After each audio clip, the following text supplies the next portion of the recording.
contains one para that we have discovered the universe to consist of what you call various levels, one inside the other, extremely gross outside. As you go inside, a little more subtle, a little more subtle. Three such we have demarcated, we said. We have got only two more in the Upanishad, five, inside which is the infinite Atman, the real self. So we often use the word sphere. Say, atmosphere, hydrosphere, all these various spheres surrounding the earth.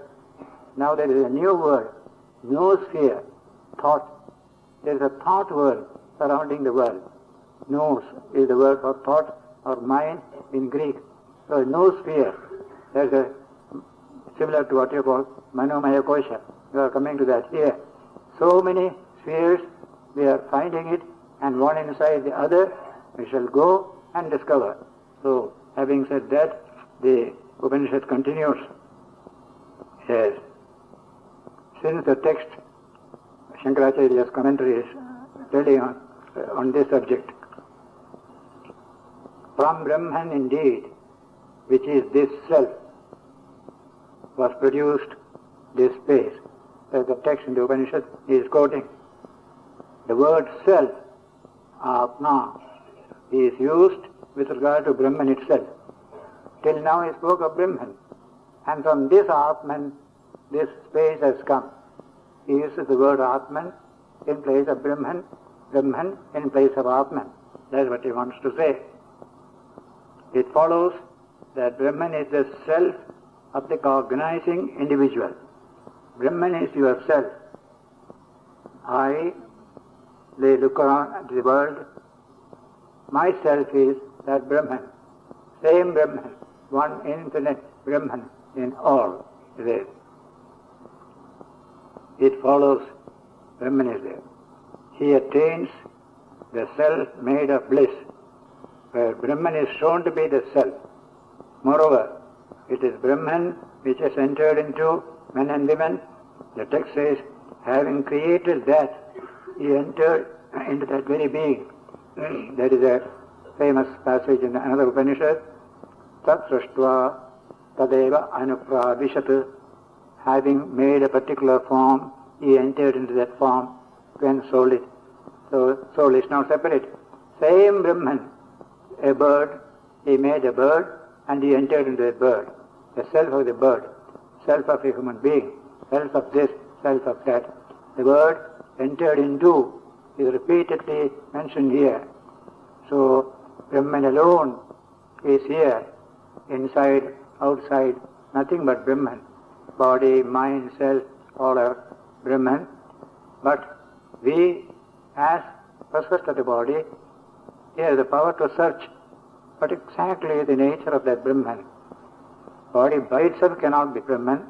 It is a very concretized evolution of that Brahman. There must be some deeper dimension. In this way, we are led to think about it, to investigate about it. There. At entry of that very Brahman into the body as the individual soul, hence the cognizer, in its essential nature, is Brahman. That is one statement. Second, knowledge, which is the true nature of the self, jnanam, is inseparable from the self. It is not an attribute of the self. It is the nature of the self. Just like light. It lights up. It is not something added to it. It is the very nature of the light is to illumine. So, the Atman is of the nature of knowledge, consciousness. That is its very nature. It is inseparable and everlasting.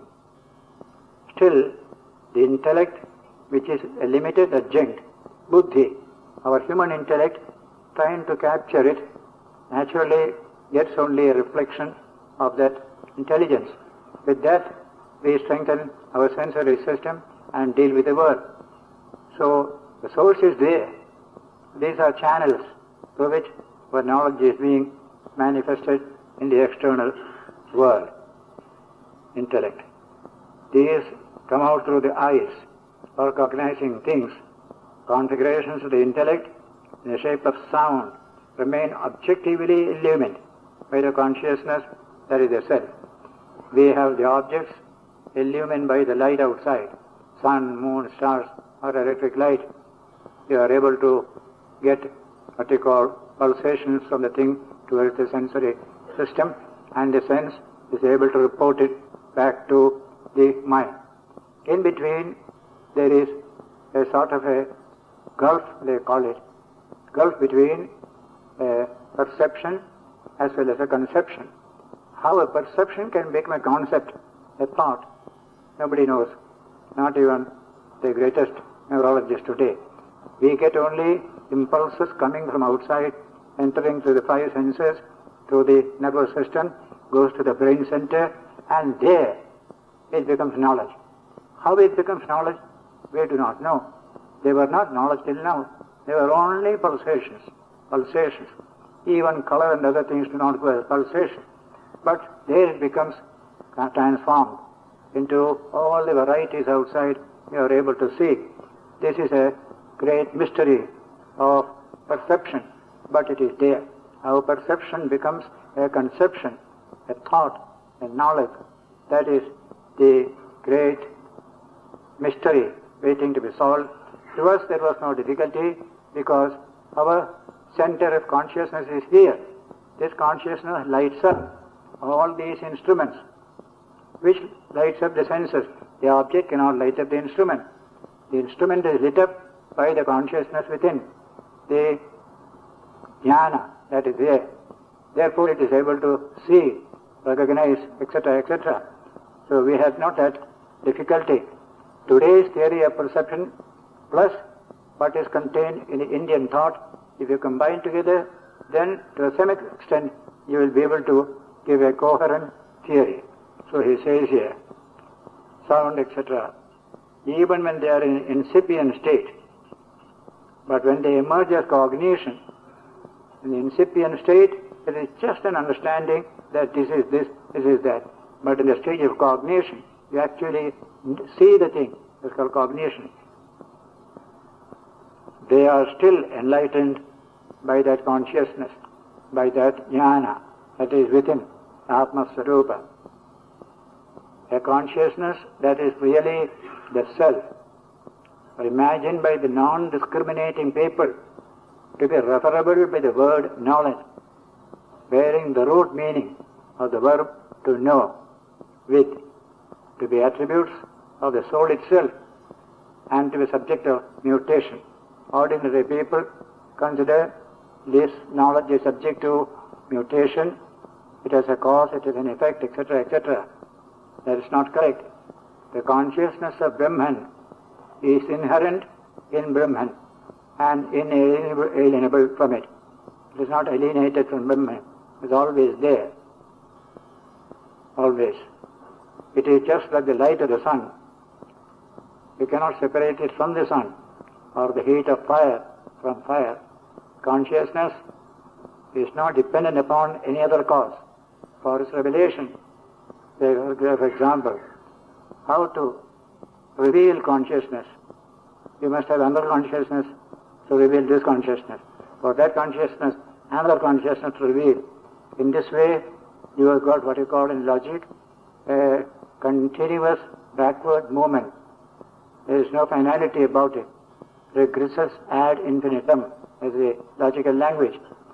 In Vedanta, so far as this Atman is concerned, we never accepted this principle of, or this dilemma of infinite regression. The Atman itself is consciousness. It is self-conscious. It is itself full of light. Nothing has to light it up. Tasya bhasa sarvamidam vibhati. It is the light of all lights, by the light of which the whole universe is lighted. That is the primary light in the universe. What you see in the sun and stars is only a pale reflection of the light of Brahman. What you see as your own intelligence Your own sensory capacity to see is only a small reflection of the infinite consciousness of the Atman that is within you. That is how Vedanta deals with it. By its very nature, it is eternal. And since all that exists is inalienable from Brahman, in time or space, Brahman being the cause of time, space, etc., Brahman being the cause of space and time, they are products of Brahman. Brahman is surpassingly subtle, extremely subtle, while there is nothing else, whether subtle or screened or remote or past, present or future, which can be unknowable to it. This Brahman, everything is knowable to it. It is in touch with everything because it is the subtlest reality, and from it the whole universe has come. Therefore it is all-knowing in that sense. Therefore Brahman is omniscient, sarvatnya. Shankara's commentary is sarvamcha tat nyascha sarvatnya. It is the all, therefore it knows the all. When you are the all, you certainly will know everything about it. Therefore Brahman is sarvatnya. You and I cannot be. We are not the all. We know this much because we are only this much. But the idea Brahman is infinite means it is all, therefore it knows all, the language. So also Brahman is surpassingly subtle. Brahman is omniscient. This flows from the text, mantra. Though he is without hands and feet, still he runs and grasps. Another Upanishad. Apani pado grihita. Yavano grihita. That is that text. Though he is without eyes, still he sees. Without pashyat achakshuhu. Though he has no eyes, he sees. Pashyati achakshuhu. Though he is without ears, he hears. And also knowable of him there is no knower. He knows, but none can know him. He is always a knower, never a known. Remember that word. He is a knower and never the known. Known means an object. It is never an object. This is an important shloka from Drudrishya Viveka, a primary book of Vedanta, the discrimination between the seer and the seen. Druk is the seer, Drishyam is the seen, the object seen. We generally mix up both these, but if you analyze it, Druk is always Druk, Drishyam is always Drishyam. Druk cannot become Drishyam, but we confuse the idea often and we think Druk is a Drishyam. So there it is said, Drugeva natu Drishyate is always the Druk and never the object of Drishyam. That's the nature of the Atman. Never you can make it an object. Subject, object. Subject is always the subject. Object, always the object. The world is a combination of subject and object. Vishayi, Vishaya. Vishayi is subject, Vishaya is object. This is how Shankara begins his Brahma Sutra commentary. Vishaya Vishayi Namamoho, he says. So, there are plenty of Vedic texts of this nature, but the knower's function of knowing can never be lost. Na drashtur drashter viparilopo vidyate. Prasarandika Upanishad. Why? Avinashitvat. The capacity to see of the seer can ever be lost because it is permanent, eternal. Such language you will find in these Upanishads. It is immortal, say. Just because Brahman's nature of being the knower is inseparable because there is no dependence on other accessories like the sense organs, Brahman doesn't need the sense organ to help him see. My little intellect needs the sense organs to see something. It cannot directly see. Brahman doesn't need any such instruments like sense organs. Though Brahman is intrinsically identical with knowledge, it is well known to be eternal. Therefore it is eternal. Its knowledge is eternal. The knowledge of the sun, the light of the sun is not eternal. It is a product of a certain combustion going on. It is not eternal. None of these stars and galaxies have light which is eternal. They are all product of a combustion. But knowledge of Brahman is eternal because it is not a physical reality composed of parts. It is pure spiritual, pure consciousness, pure chit as we call it in Sanskrit. Thus, since this knowledge is not a form of action, it does not also bear the root meaning of the word verb to act. Hence too, Brahman is not the agent of any cognition. Nobody can see Brahman with the eyes because it's not an object. Like that, Brahman is not denoted even by the word Satya. Shankara goes one step further. Even the word Satya or truth cannot fully denote Brahman. And we need a word if I use it like that. Similarly, Satya, by nature devoid of all distinctions. In this way, the word Satya, which means external reality in general, can indirectly refer to Brahman in such expressions as Brahman is truth. Indirectly we refer to it, that's all. Occurring in mutual proximity. Similarly, he says, in accordance with Vedic text, failing to reach which words and mind turn back. That will come in the next few days. Yato vacho nivartante aprapya manasa saha. My speech and my thought are probing into reality. It does probe a lot. At a particular point, it stops. It cannot go further.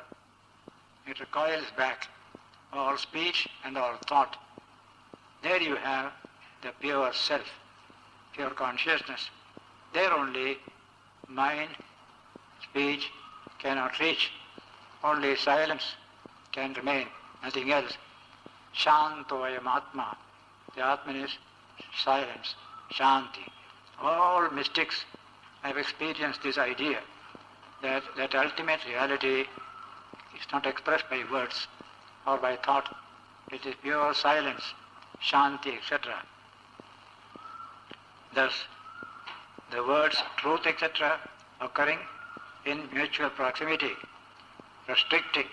being restricted in turn by each other, distinguish Brahman from other objects denoted by the words truth and thus become fit for defining it as well.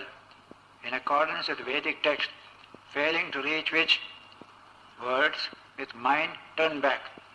Whenever an aspirant gets fearlessly established in this changeless, bodiless, inexpressible, unsupporting Brahman, there is a passage that will come. Fearless we become when we realize this unity. When we get established in it, we get our fulfillment. Proved that Brahman is indescribable, that unlike the construction of the expression blue lotus, Brahman is not to be construed as the import of any sentence. No sentence can express Brahman. A blue lotus you can express. You look out and see there's a lotus which is blue, so you express it. Similarly, you cannot do with Brahman. So, in this context, the teaching goes on. The entire purport of this chapter, says, continues Shankaracharya, is summed up in one sentence. The knower of Brahman attains the Supreme. That is the purport of the whole of that section. Brahmavid apnoti param is there. That highest occurring in the Brahmana portion, and that pithy statement is briefly explained by the mantra Says the meaning of that very statement has to be elaborately ascertained again. The succeeding text, tasmat va, tasmat, etc., is introduced. From that Atman, Akasha has come. That text is introduced to show the infinite nature of that Atman. The text proceeds to show how it is truth, knowledge, and infinite. As to that, there are three kinds of infinitude. From the standpoint of space, time, and objects, we can have the concept of infinitude from 3 points of view: space, time, and objects. To illustrate, see, these are all Shankara's words. The sky is unlimited from the point of view of space. You cannot find an end of the sky here, there, anywhere. That is one. For it is not limited in space there.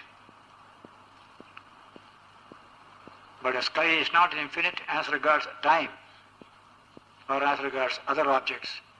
Why? Since it is a product. Space also is a product. Therefore, these things cannot apply. So it is not.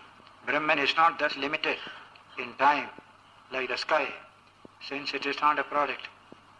For a created thing is circumscribed by time. See, a created thing is circumscribed by time. It comes in the world of time. But Brahman is not created. Hence it is infinite from the point of view of time as well.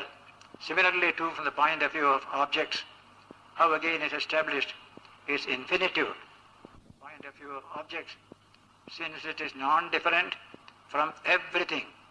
A thing that is different acts as a limitation to another. A different from B. A limits B and B limits A. In all objects you will find this kind of mutual limitation.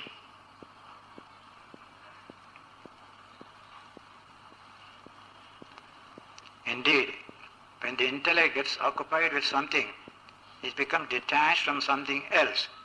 The intellect is busy with something else it neglects at that time. That idea, because of which another idea becomes circumscribed, acts as a limit to the latter. Yes. To illustrate, the idea of cowhood is repelled by the idea of horsehood. Hence horsehood devours cowhood, and the idea of cowhood becomes delimited thereby. Yeah. That limitation is seen in the case of distinct objects. Brahman is not differentiated in this way. Hence it has infinitude even from the standpoint of substance. How again is Brahman non-different from everything else? Answer is because it is the cause of everything. Brahman is verily the cause of all things, time, space, etc., etc. From him all have come. So that is how etasmat atmana akasha sambhutaha, akashat vayu, etc., etc. he said earlier. So this is the infinitude of Brahman, non-causal nature of Brahman. Everything else is causal. Brahman is non-causal. There is no cause for Brahman. There is a sutra in the Brahma Sutra, very interesting way of putting it in Sanskrit. Mule mula bhavat amulam mulam. That is the sutra. The root of the universe, mula. There is no other mula as its mula. So the first mula is amula, causeless, beyond all cause. Mula is the word cause. It is non-causal. Mule mula bhavat amulam mulam. How profound ideas compressed in a few words which you have to expound with great difficulty. Without the help of commentators, you can't understand any one of these words. Mule mula bhavat amulam mulam. Brahma Sutras are all full of such 222 sutras. Sutra means aphorism. Minimum word is called a sutra. A sutrakara will sacrifice even his own child, but won't add one extra word to his sutra. It is like our telegraphy language today. Don't add one extra word, because very costly. So in the case of sutra, everything it begins. Athato Brahma Jijnasa. Begin. Therefore, now begins inquiry into the nature of Brahman. That is the first sutra. Athato Brahma Jijnasa. Then second sutra will say, nature of that Brahman. That Brahman is it from which the universe has come, in which it lives, unto which it returns. In this way, there are first four sutras. How do you know all this? Shastra Yuvanitvat. You find them expounded in the Shastra. Then finally, Tattva Samanvayat. All these are properly comprehended in the sutras, and thus you have a consistent thought developed out of the diverse teachings of the Upanishads. They are called the first four sutras, Chatusutri. All important philosophical ideas are given there. Shankara's Chatusutri is famous. Then, chapter by chapter, taken each idea, say nature of cause. What is the cause of the world? Sankhya says it is Prakriti. We say no. And then that argument goes on. In this way, up to the end.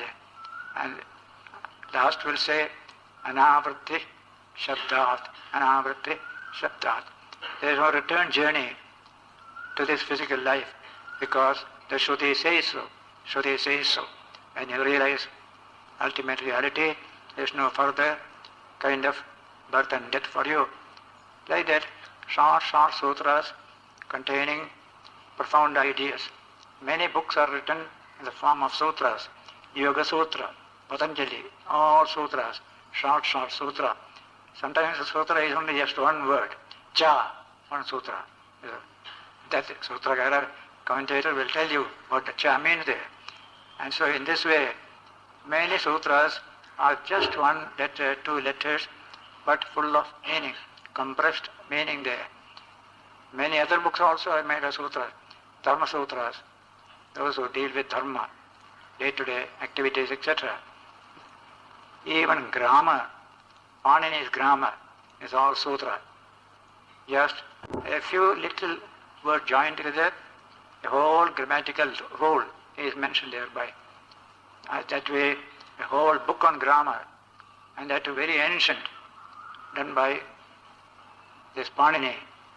Panini lived near Rawalpindi, very near Rawalpindi.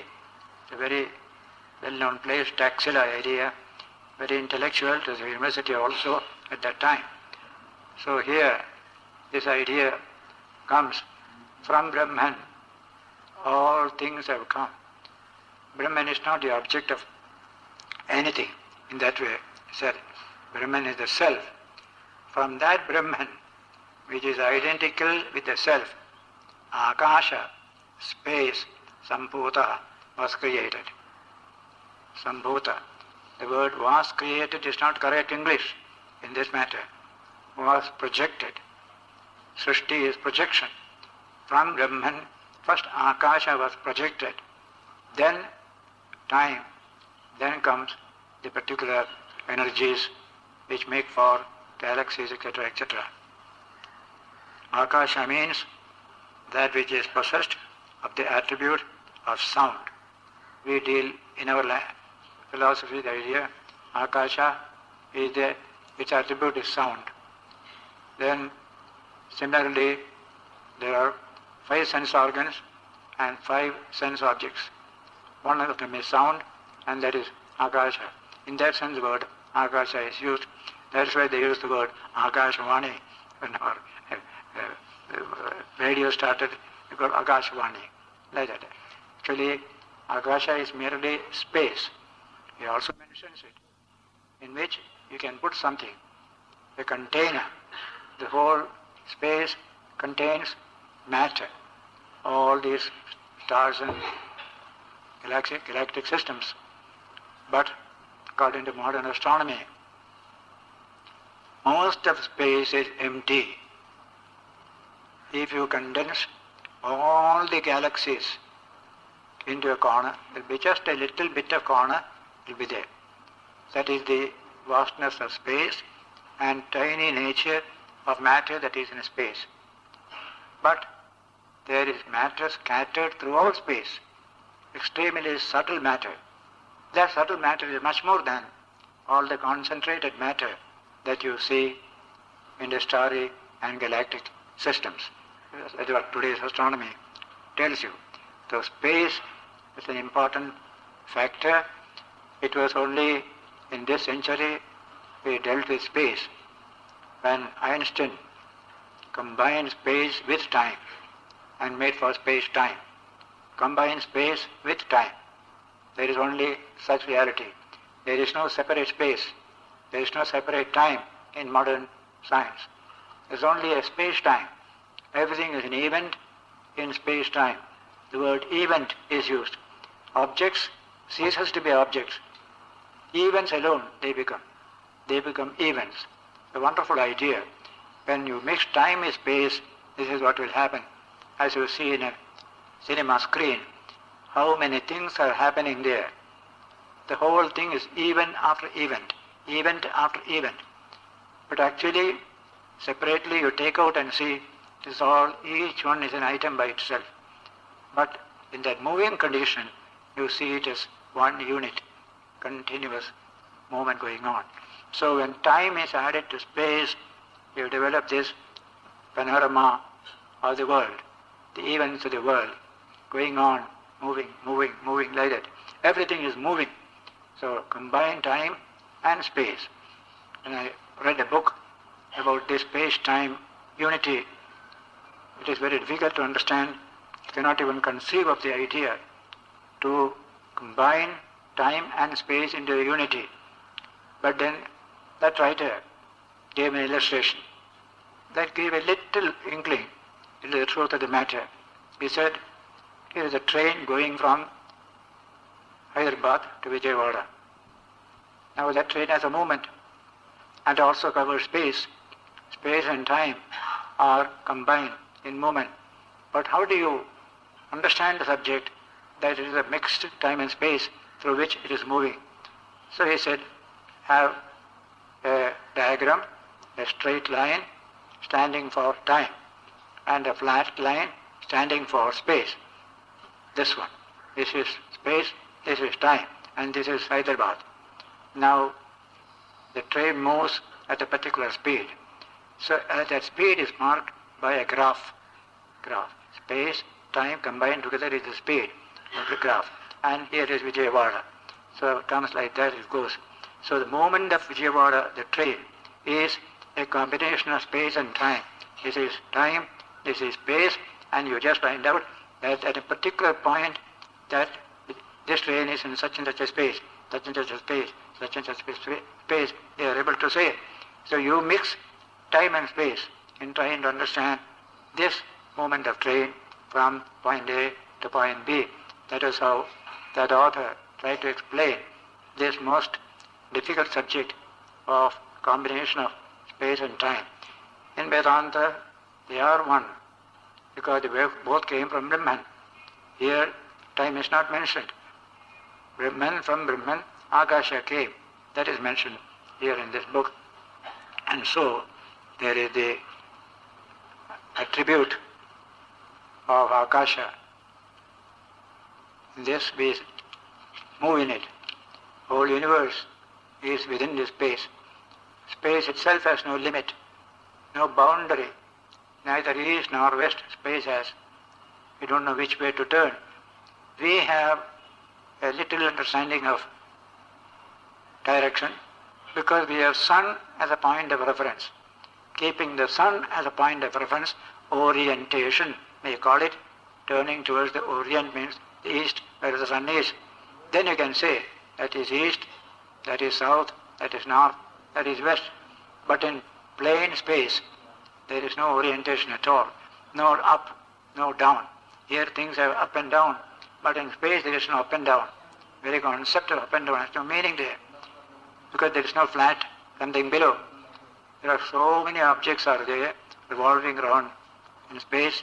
Take any one of them, temporarily you can say that is the bottom. So that is called down. Beyond that is high. So, but space itself is no this up and down. So, from Brahman, how subtle Brahman should be, from which space which is extremely subtle would come, which is the container of the whole universe. This is the importance of that statement. Etasmāda atmana ākāsha sambhūtaha. From Akasha came other grosser. Always you will find the cause is subtle, the effect is gross. Always. You can never be having an effect which is subtle and gross as the cause. That cannot be. Cause and effect is always from subtle to gross. Gross, finally the grossest you come to matter, which you handle, you can touch, especially with the sense of touch. The sense of touch is the grossest material that you can have. Other things are not so gross. That is a sparsha. Sparsha is extremely gross and extremely subtle in its behavior. And so, we studied all these things, the body, the ear hearing, eye seeing, etc., and the skin, power of touch. And that touch is tremendous, very subtle. In fact, it has a tremendous part to play in human life. The newborn baby appreciates only the sense of touch. It is the touch of the mother's body that brings life to the living child. That touch is very, very important, what we call mother touch. For some time to come, child will feel foreign, in a foreign country, full of fear, if the mother's body touch is not there. Not even sound touch, beginning body touch, skin touch is absolutely necessary. So this kind of mystery of the universe is what we study by saying now, from that infinite Brahman, the universe has come. That coming is a mystery. That Brahman is supreme mystery. But even these things in the world, they are also wonderful mysteries. Life is full of mystery. Science tries to clear some mystery from life, but some mystery remains, and it is good that some mystery remains. Everything is known. Life becomes prose. No poetry will be there. So a little bit of ignorance regarding this and that, there is no harm at all. So the world is a mixture of knowledge and ignorance. It's not all knowledge. Ignorance also is there. Some we know, some we do not know. So next section will deal with the subject. Having come from these various points, we enter into a subject of kosha. This food which we refer to, that food is the first kosha, then the second, then the third, then the fourth, then the fifth. This distinction of koshas will come next week when we meet together for taking this subject. We shall end here and meet next Sunday. Before entering into the next chapter, chapter 2 of book 2, I wish to share with you Shankaracharya's emphasis on a very profound truth inculcated in India. Idea of God. A God for all of us is some powerful somebody somewhere. That's all we can know. Imaginative and speculative. And we live our life fearing that God, having faith in that God. In the nature of the human mind, 99% of God belongs to this category. Just we imagine there is a God. Somebody created this world. That somebody must be there. A carpenter creates an object here, and there is a carpenter. So the world has been created like this. There must be a creator behind. This kind of thinking we go on. We posit a God. Speculatively, there must be a God, something like this. That is the beginning. And all through the world's religions, you will find the same idea. They have a particular conception of God. It cannot be questioned because it is a dogma, it is a belief, and so you must believe it. If you don't believe it, you will be punished. Disbelievers will be killed also. So in this way, a dogma, a belief. Then comes persecution. No freedom at all. That is the nature of most of the religions that obtain in the world today. Even in India, among our various sampradayas, Vaishnava, Shaiva sampradayas, more or less the same thing. There is a Vishnu, there is a Shiva, you must believe in it, otherwise you will be persecuted. All this was going on all over the world, but something else took place here. When you approach a subject through belief, you cannot question. Belief cannot be questioned. I believe my mother is a very great lady. Now nobody can question me, I cannot question it. It is my belief. You just keep it, you leave it, it is up to you. That is one aspect of it. But in modern times you find a discipline called science. That is not based on belief. It is based on truth. You discover the truth of things. I believe it is so, they do not say. I can prove to you it is so. That kind of pramana or proof, when you give, then belief becomes truth. These distinctions we knew very early in India. Pramanam. What is the pramanam in what you say? Oh, I believe so. But that is not pramanam. Pramanam must be demonstrable. You must examine and tell others. They can also understand, they can also find out. In this way, a bunch of scientific truths has created a new civilization. All the old religions, they had worked in various areas of the world. They did some good to the people, especially in their moral life, by fear of the God, fear of going against his will. But you cannot question him. Is there such a God? That is the nature of that dogma. They call it dogma or belief. And dogma and belief also involves people who do not believe, unbelievers, atheists, agnostics. And if these people are powerful, they will be persecuted. They have been persecuted. They have been burned to death because they don't believe.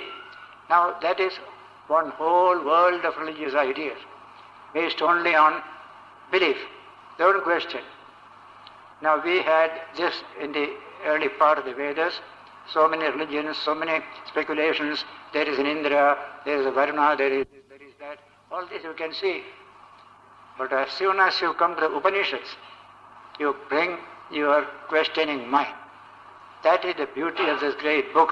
That is why it is so close to modern scientific thinking and scientific thought. This questioning came in the Upanishads. Is there a God? Is it true? Or is it only a belief? This word satyam comes again and again. It's not a mere creed, not a mere dogma, not a mere belief. It is a satyam.